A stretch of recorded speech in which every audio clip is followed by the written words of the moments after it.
Hello everyone, आप सब कैसे हैं? मैं उम्मीद करता हूं कि बहुत अच्छे होंगे और अपनी पढ़ाई को बहुत अच्छे से कर रहे होंगे। मैं Akash Kumar Bhadana ICT virtual classroom में आपका बहुत बहुत स्वागत करता हूं मेरे प्यारे बच्चों। और आपको जैसा पता है कि हमारी 12th क्लास है और 12th क्लास में हम लोग देख रहे हैं तो आपका ह्यूमन ज्योग्राफी के अंतर्गत अब तक बच्चों हम लोग 3 चैप्टर अपने बहुत अच्छे से आपका हम उनको देख चुके हैं, अपना कंप्लीट कर चुके हैं। चैप्टर नंबर 4 हम लोग आज पढ़ेंगे। चैप्टर नंबर 4 है मानव विकास, आपका ह्यूमन डेवलपमेंट। इसको हम लोग देखेंगे, इसको समझेंगे, इसको जानेंगे। अभी तक हमने आपका 3 चैप्टर पढ़े हैं। लास्ट चैप्टर को आप लोगों ने घर पर जाकर एक बार से रिवीजन किया होगा। आपको इस रिवीजन के दौरान कोई भी ऐसी चीज है जो आपको समझ नहीं आई है, कोई आपका प्रॉब्लम है, कोई आपका डाउट है, कोई कमेंट है, तो बच्चों आप लोग हमसे लाइव जुड़कर चैट के माध्यम से आप अपना प्रश्न, आप अपना कमेंट हमसे पूछ सकते हैं। कोई भी स्कूल का कोई भी बच्चा, अगर आपकी कोई डाउट है, कोई आपका प्रश्न है। अभी जैसा कि मैं देख पा रहा हूं कि बहुत स्कूल के बच्चे अभी अपनी कक्षाओं में नहीं बैठे हैं। अपनी कक्षा में आपका बैठ जाइए बच्चों, और बैठने के साथ आप लोग जो बच्चे खड़े हैं वो भी आपका ध्यानपूर्वक बैठ जाइए। अपनी नोटबुक को हम लोग आपका खोल लीजिए ताकि हम लोग सारी चीज़ों को बहुत अच्छे से आपका सिस्टमेटिक वे में हम उनको समझ सके, हम उनको पढ़ सके, ऐसा हमारा प्रयास रहेगा।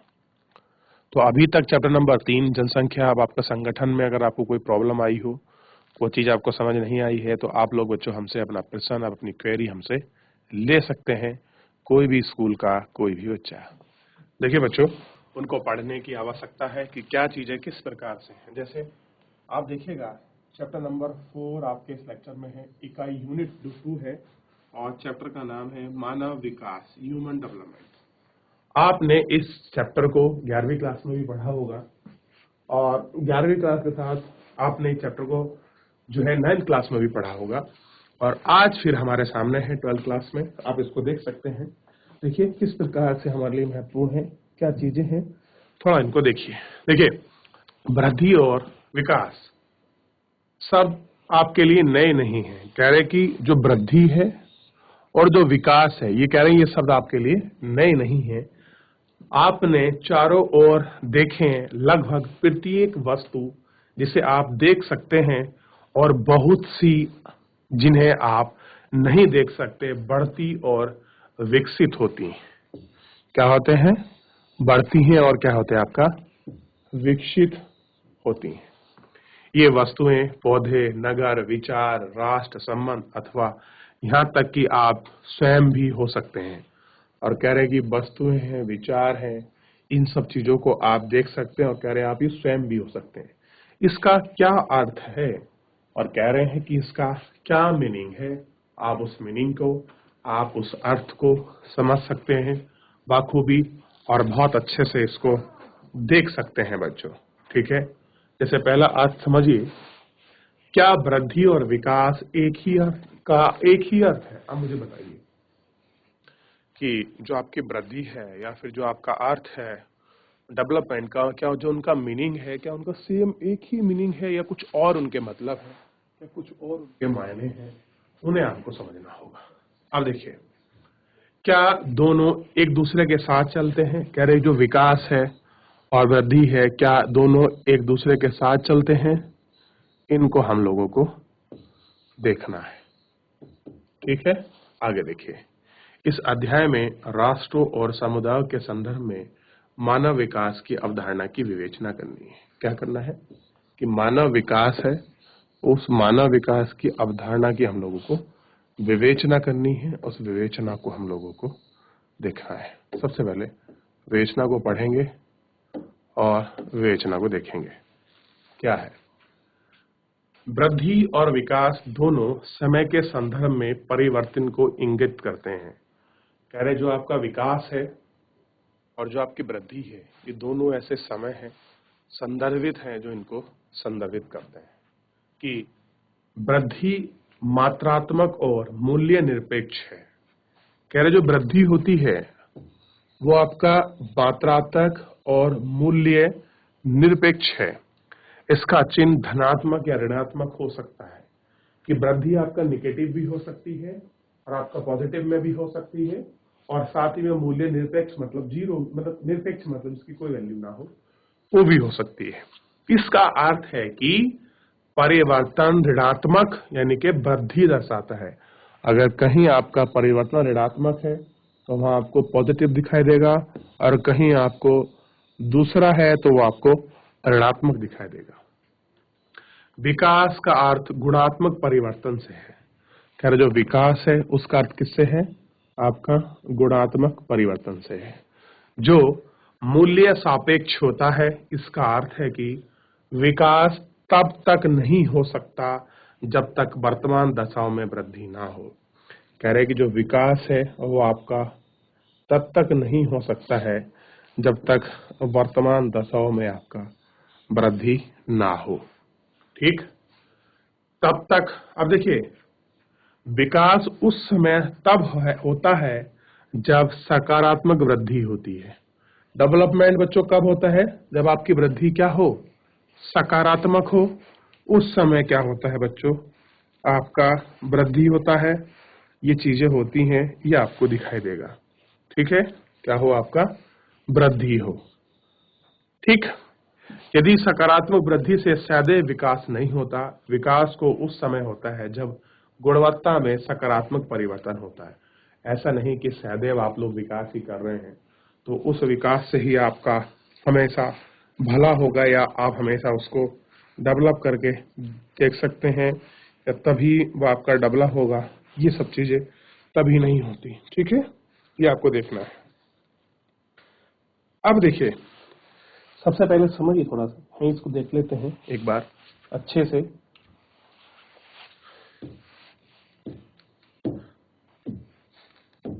अगर हम लोग देख रहे हैं सबसे बड़ा कि जो आपका विकास है, विकास बच्चों कब होगा? ध्यान दीजिए, विकास होगा जब आपका धनात्मक आपका परिवर्तन होगा।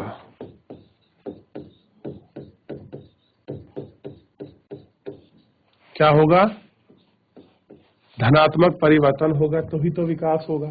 ठीक, और ये जो विकास है बच्चों, ये ध्यान रखना, जो सकारात्मक विकास है, साथ में जो विकास होता है क्या होता है आपका? सकारात्मक होता है। कैसा होता है? सकारात्मक। और कहते हैं कि सकारात्मक जो वृद्धि है, वृद्धि से सदैव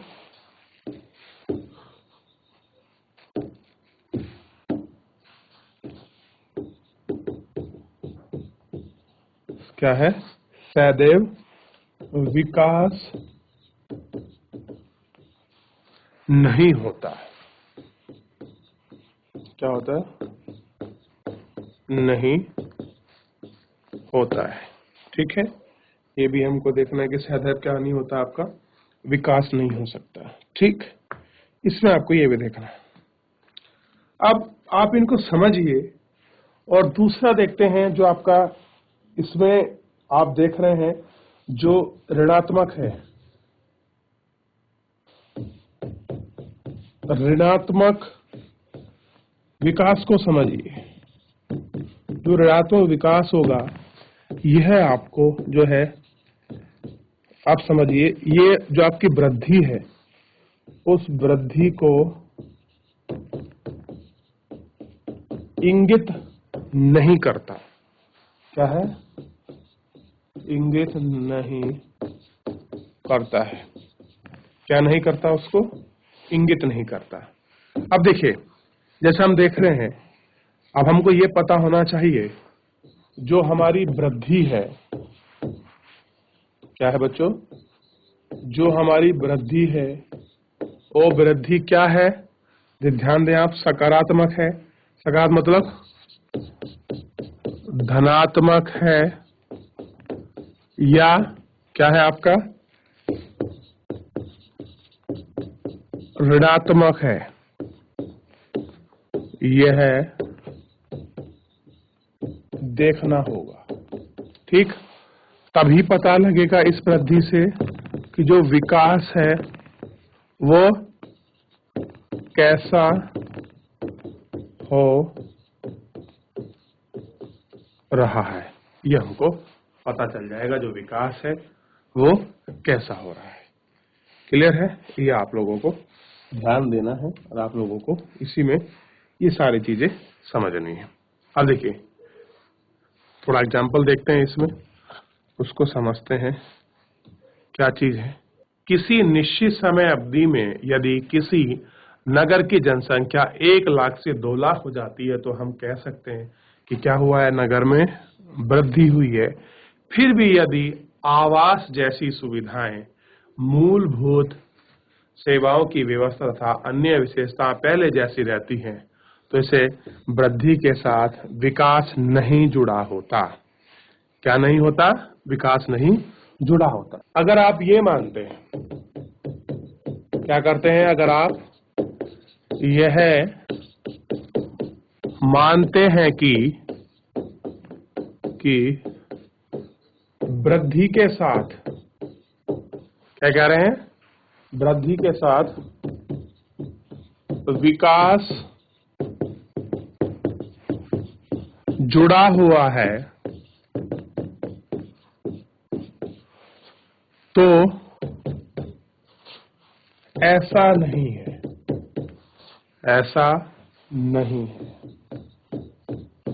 क्योंकि वृद्धि के साथ, एग्जाम्पल हमने इसमें लिया था, समझ लीजिए कि नगर की जनसंख्या 1 लाख से 2 लाख हो जाती है तो क्या हो जाती है, 1 लाख से 2 लाख हो जाती है तो वह वृद्धि है। क्या है बच्चों? वह आपका वृद्धि है। अब देखिए कैसी है, वृद्धि है। अगर स्वास्थ्य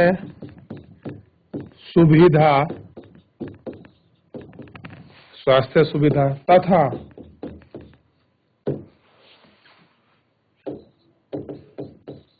आधारभूत सुविधा या मूलभूत सुविधा नहीं उपलब्ध नहीं है तो वहां विकास नहीं माना जाता है। क्या नहीं माना जाता है? उसको विकास नहीं माना जाता है। विकास बच्चों कब होता है? विकास में जरूरी है आधारभूत सुविधाओं का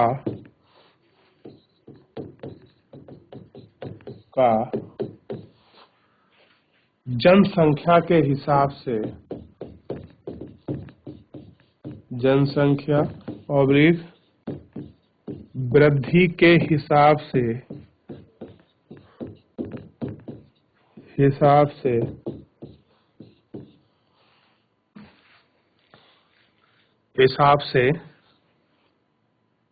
जनसंख्या हिसाब से आधारभूत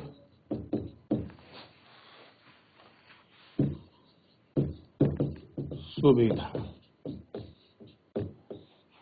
ठीक, क्या है? आधारभूत सुविधा। देख रहे हैं इसको कैसा है? आधारभूत सुविधा। ये सब चीजों को देखना तो आप कहेंगे कि हाँ जी जो विकास है वो आपका हो रहा है। अब इसमें कहा है कि क्या आप वृद्धि और विकास में अंदर के कुछ कारण दे सकते हैं कि कौन सी ऐसी चीजें जिनसे आप कह सकते हैं कि हमारी वृद्धि हो रही है, हमारा विकास हो रहा है, और ये सब चीजें बढ़ रही हैं। आप इनको कैसे देख सकते हैं, आप इनको कैसे व्यक्त करते हैं, इन बहुत सारी चीजों को जो है आपको अपने इस लेक्चर के माध्यम से आपको पढ़ना है और जो है आपको समझना है और जानना है कि ये चीजें किस प्रकार से हैं, किस प्रकार की हो रही हैं। आप इसको देख सकते हैं, आप इसको समझ सकते हैं बच्चों। ठीक, अब देखिए, अनेक दशकों तक किसी देश के विकास के स्तर को केवल आर्थिक वृद्धि के संदर्भ में मापा जाता है। इसका अर्थ यह है कि जिस देश की जितनी ज्यादा बड़ी जिस देश की अर्थव्यवस्था जितनी ज्यादा बड़ी होती है उतना ही विकसित माना जाता है। अब देखिए, समझिए अब आप किसको विकसित मानेंगे? अगर हम लोग देशों में बात करें, अगर हम बात करें कि कौन देश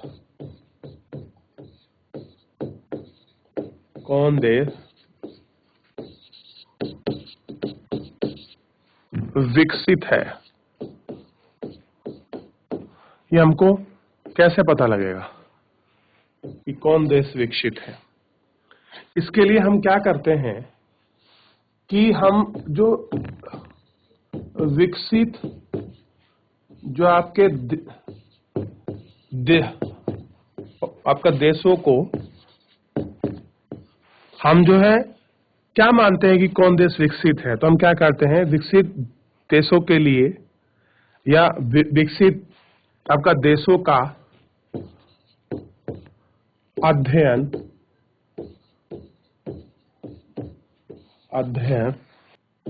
उनकी अर्थव्यवस्था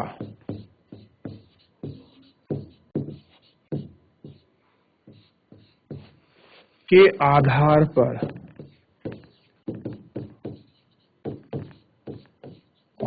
पर माना जाता है। क्या कहते हैं? माना जाता है। कैसे माना जाता है? ध्यान दीजिए। देखिए, जिस देश की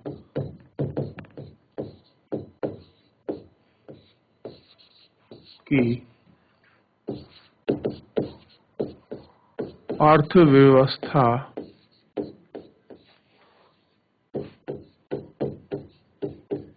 जितनी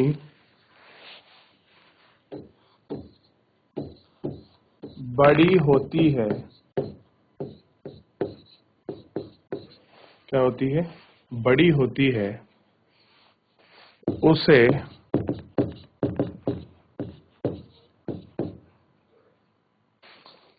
क्या करते हैं हम लोग? उतना ही विकसित मानते हैं।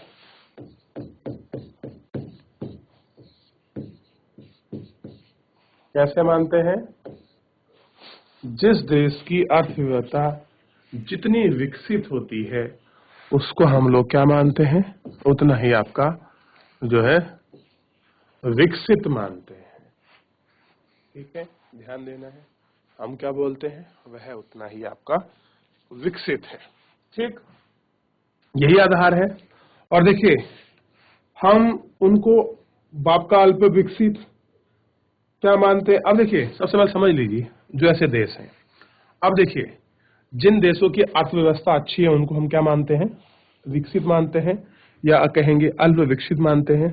अब देखिए, इनको समझिए कि अगर वहां की बात करें, अब देखिए, जो विकसित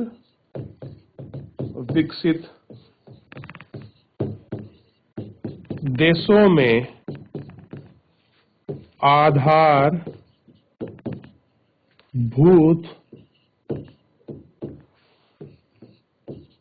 संरचना अच्छी होती है,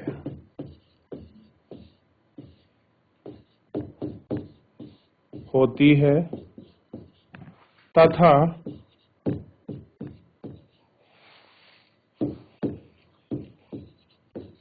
वहां के जीवन गुणवत्ता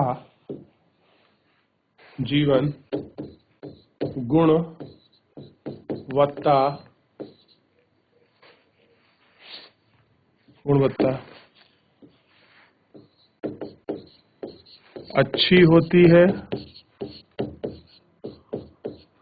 तथा लोगों के जीवन व रहन सहन खान पीन पर अपना प्रभाव रखती है। वहां के लोगों का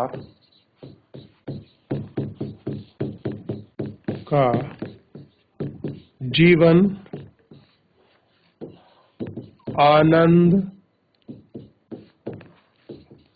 व सहज होता है। क्या होता है? सहज होता है। ठीक, ये चीजें आपको ध्यान रखनी है। क्या होता है? जो उनका जीवन है वो आपका सहज होता है। कि जो आपके विकसित देश होते हैं उनके विषय में हम लोग बात कर रहे हैं। ठीक है, क्या होता है? सहन होता है, आसान होता है और चीजें उनकी विचार होती हैं और उनको, और साथ में ध्यान रखिएगा वो बहुत सारी स्वतंत्रताओं का, बहुत सारी चीजों का, अन्य चीजों का क्या करते हैं, जो है अंत झेलते हैं। अब देखिए, सबसे पहले 1980 के अंतिम दशक में और पहले आपका दशक में दक्षिण एशिया के 2 विद्वान हुए हैं। इसी पर आप बात करेंगे मानव विकास के बारे में। जो हम बात कर रहे हैं आपका मानव विकास के विषय में, जो आपके हम लोग बात कर रहे थे इस आपका मानव विकास के बारे में, कि इसमें क्या था, 2 व्यक्ति थे। कहाँ के? 2 दक्षिण एशियाई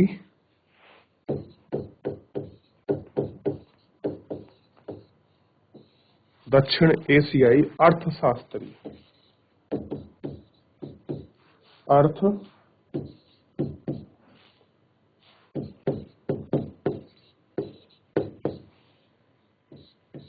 अर्थशास्त्री एक थे महबूब उल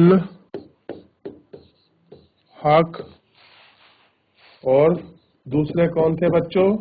आपको पता होना चाहिए, अमृत सेन।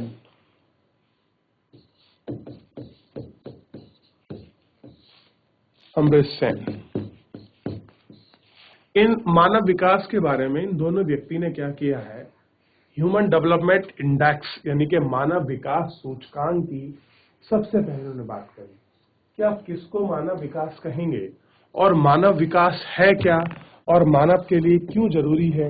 इन सब के विषय में इन लोगों ने सबसे पहले आपकी बात की थी। क्लियर है? यह आपको पता होना चाहिए। ठीक है, अब एक इन्होंने अवधारणा दी थी, जिस अवधारणा का नाम था मानव विकास की अवधारणा।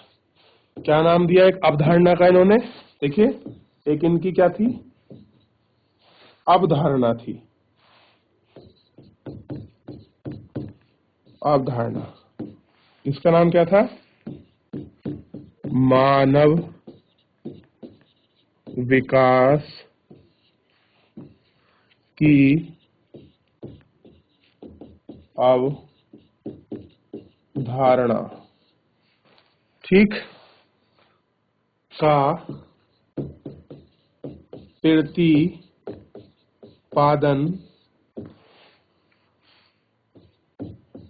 डॉक्टर महबूब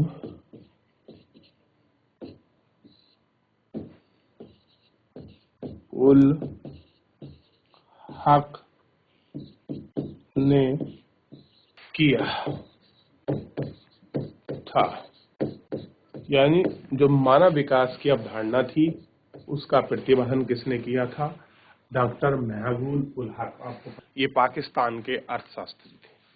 अगर इनका हम बात करें, अब देखिए ये कुछ बात करते हैं कि इनके अनुसार मानव विकास क्या है।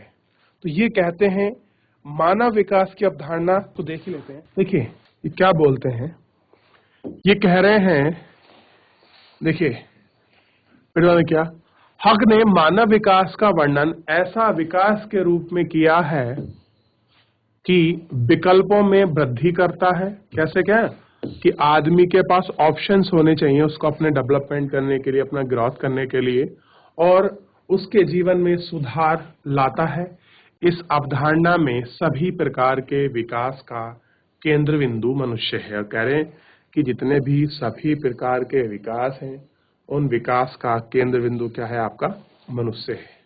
ये विकल्प स्थिर नहीं है और कह रहे हैं कि ये जो विकल्प हैं वो क्या है? नहीं है आपका स्थिर नहीं है बल्कि परिवर्तनशील हैं। कैसे हैं? आपका परिवर्तनशील है। विकास का मूल उद्देश्य ऐसी दशाओं को उत्पन्न करना है जिसमें लोग सार्थक जीवन व्यतीत करते हैं। और कह रहे हैं कि विकास का उद्देश्य ऐसी दशाओं को उत्पन्न करना है जिसमें आपका ये जो व्यक्ति हैं अपना जीवन सार्थक व्यतीत करते हैं। सार्थक जीवन केवल दीर्घ नहीं होता। कह रहे जो हम सार्थक मतलब जिसको हम कहेंगे यूजफुल है, वो कैसा नहीं होता? दीर्घ नहीं होता। जीवन का कोई उद्देश्य भी होना आवश्यक है। इसका अर्थ है कि लोग स्वस्थ हों, अपने विवेक से और अपनी बुद्धि द्वारा बुद्धि का विकास कर सकें। क्या कर सकें? अपने विवेक से, अपनी बुद्धि से उसका विकास कर सकें। वे समाज के प्रतिभागी करें और इन्हें अपने उद्देश्यों को पूरा करने में स्वतंत्र हों। दीर्घ एवं स्वास्थ्य जीवन जीना, ज्ञान प्राप्त करना तथा तथा तथा एक शिष्ट जीवन जीने के लिए पर्याप्त संसाधनों का होना मानव विकास के लिए सर्वाधिक आवश्यक है। कि मानव विकास के लिए वो सारे संसाधन हो, वो पर्याप्त हो, जो एक शिष्ट जीवन को जी सकें, उन पर काम कर सकें। ठीक, इन सब चीजों के बारे में होना जरूरी है, इन सब चीजों के बारे में आवश्यक है। चलिए थोड़ी सी कुछ अवधारणाएं हैं महबूब उल हक की, और अवधारणाओं को हम लोग एक बार थोड़ा सा देख लेते हैं, इनको जान लेते हैं। देखिए कितनी अच्छी बात है, क्या कह रहे हैं, थोड़ा इनको पढ़ लेते हैं। देखिए क्या कह रहे हैं, क्या आप जानते हैं? क्या जानते हैं? इनको थोड़ा देखिएगा आप लोग। डॉक्टर महबूब उल हक, कौन? डॉक्टर महबूब उल हक और प्रोफेसर अमित सेन घनिष्ठ मित्र थे। दो के नाम ले रहा है, घनिष्ठ मित्र थे। अब देखिए महबूब उल हक पाकिस्तान के थे और प्रोफेसर अमित सेन भारत के थे, और भारत के एकमात्र ऐसे अर्थशास्त्री जिनको अर्थशास्त्र में आपका नोबेल पुरस्कार मिला है। तथा डॉक्टर हक के नेतृत्व में दोनों ने आरंभिक मानव विकास प्रतिवेदन निकालने के लिए कार्य किया था। दोनों दक्षिणी एशियाई अर्थशास्त्रियों के विकास ने वैकल्पिक विचारों का प्रतिपादन किया कि आदमी को डेवलपमेंट होने के लिए उसके पास ऑप्शंस होने चाहिए। ऐसा नहीं कि केवल एक ही ऑप्शन उसके पास रहे कि आप खाली जॉब करो या खाली नौकरी करो या खाली बिजनेस करो, ऐसा नहीं। उन्होंने कहा कि आदमी को विकसित होने के लिए उसके पास ऑप्शंस होने चाहिए। ठीक, अंतर्दृष्टि और करुणा से ओतप्रोत पाकिस्तानी अर्थशास्त्री डॉक्टर महबूब उल हक ने 1990 में मानव विकास सूचकांक निर्मित किया। कब किया? 1990 में मानव विकास सूचकांक निर्मित किया। उन्होंने के अनुसार विकास का संबंध लोगों के विकल्पों में बढ़ोतरी से था, और कह रहे कि डेवलपमेंट क्या है उनके अनुसार कि लोगों का जो संबंध है वह उनके विकल्प में बढ़ोतरी है, ताकि वे आत्मसम्मान के साथ दीर्घ और स्वस्थ जीवन जी सके। कैसा? दीर्घ और जीवन जी सके। 1990 ईस्वी में संयुक्त राष्ट्र विकास कार्यक्रम ने वार्षिक मानव विकास प्रतिवेदन प्रकाशित किया। किसने किया? आपको 1990 में यूएनओ ने, यूनाइटेड नेशन डेवलपमेंट आपका प्रोग्राम, इन्होंने क्या किया था, इसको प्रतिपादित किया था। क्लियर है? जिसकी मानव विकास की संकल्पना का प्रयोग हुआ। डॉक्टर हक के मस्तिष्क की आलोचना और एक दायरे से बाहर सोचने की उनकी योग्यता उनके भाषणों में एक भाषण से चित्रित की जा सकती है कि जो सा का उदाहरण देते हुए उन्होंने कहा था कि आज जो वस्तुएं हैं उन्हें देखते हो और पूछते हो क्यों, मैं उन वस्तुओं का सपना लेता हूं जो कभी नहीं थी और पूछता हूं ये क्यों नहीं है। वो किसकी बात कर रहे थे? भविष्य में जो व्यक्ति के लिए ऑप्शंस होंगे उन ऑप्शंस के बारे में वो बात करते थे। ठीक है, कि मानव के पास और कितने ऑप्शंस हैं जो आपका होने चाहिए, इन सब चीजों के बारे में वो आपका सोचते थे और उन सब चीजों के बारे में देखते थे कि क्या ऑप्शंस हैं जो मनुष्य के जीवन में और होंगे या उनको वो आपका बढ़ावा देंगे। ठीक है, ये थोड़ा सा हमको जानना था, ये थोड़ा सा हमको पहचानना था क्या चीज है। अब देखिए, डॉक्टर हक के मस्तिष्क की लोच और एक दायरे से बाहर सोचने की उनकी योग्यता उनके भाषणों में एक भाषण में चित्रित की जा सकती है कि, ठीक है, और हम पढ़ चुके हैं कि उनको क्या चित्रित कर रहे थे, क्या उनकी चीजें थी, उनको आप लोग समझ सकते हैं कि क्या चीजें हैं, किस प्रकार से है, आप उनको सबको समझिए। देखिए, दूसरा इसमें आप लोग देखिएगा, सबसे पहले डॉक्टर हक के मस्तिष्क की लोच और एक दायरे से बाहर सोचने की योग्यता उनके भाषण के से आपका चित्रित की जा सकती है सा के उदाहरणों में। इसका हम पढ़ लिया। देखिए, नोबेल पुरस्कार विजेता अमर्त्य सेन ने विकास का मुख्यतः है स्वतंत्रता में वृद्धि। अब नोबेल जो आपके पुरस्कार विजेता है अमर्त्य सेन, ये कहते हैं कि विकास कैसे बढ़ेगा। इनका कहना है कि व्यक्ति को स्वतंत्रता मिले, परमता की कमी के रूप में देखते हैं। रुचिकर बात है कि स्वतंत्रताओं में वृद्धि का विकास प्रभावी का माध्यम है। कह रहे कि अगर आप उन सब चीजों में वृद्धि करोगे तो व्यक्ति की स्वतंत्रताओं में बहुत सारी आपकी वृद्धि होगी, आपकी चीजें बढ़ेंगी। उनका कार्य स्वतंत्रता की वृद्धि सामाजिक और राजनीतिक संस्थाओं के प्रतिक्रिया की भूमिका में अन्वेषण करता है। इन अर्थशास्त्रियों का कार्य मील का पत्थर है जो विकास को सोचने पर केंद्रित करने में सफल हुआ है। अब देखिए क्या है इनके अनुसार जीवन, सार्थक जीवन क्या है। अब देखिए, जन्मदिन मुबारक हो शहनाज, उन्होंने कहा धन्यवाद रिया। अब देखिए क्या करें, मुझे अच्छे स्वास्थ्य की तभी शुभकामना दो मैं स्कूल पढ़ाई पूरा करके कॉलेज में जाना चाहती हूँ।